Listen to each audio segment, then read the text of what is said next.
Valérie, bonjour. D'accord, vous avez été approché par une association pour la vente de votre laboratoire alimentaire. Est-ce que vous allez signer un compromis sans complication avec ces personnes ?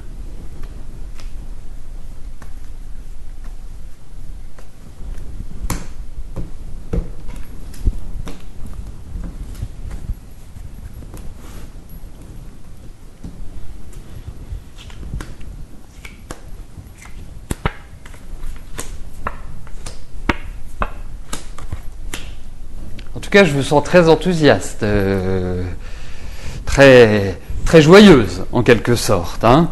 Quelque part, ça vient vous mettre un petit peu de baume au cœur, moi j'ai l'impression, parce que depuis fin 2010 et toute cette première partie 2011, on peut dire que c'était plutôt ambivalent comme ambiance, hein, pas très simple. Bon, en même temps, je pense qu'ils n'ont pas encore décidé de l'acheter. Ils sont en train de se poser mille et une questions, ils risquent de réfléchir, ça risque de prendre un petit peu de temps.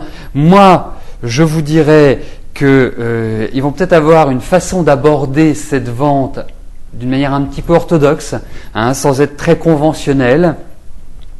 D'un autre côté, moi, j'ai l'impression que ça va avancer, mais qui risque de vous faire une proposition d'achat qui ne soit pas forcément à la hauteur de ce que vous estimez, de ce que vous souhaitez. Donc, je pense qu'il va y avoir une négociation assez âpre.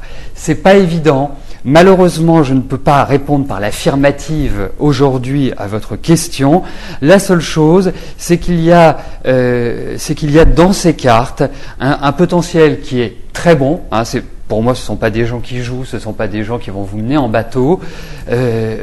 Ils vont être d'une certaine manière assez directs et assez directs dans leur offre.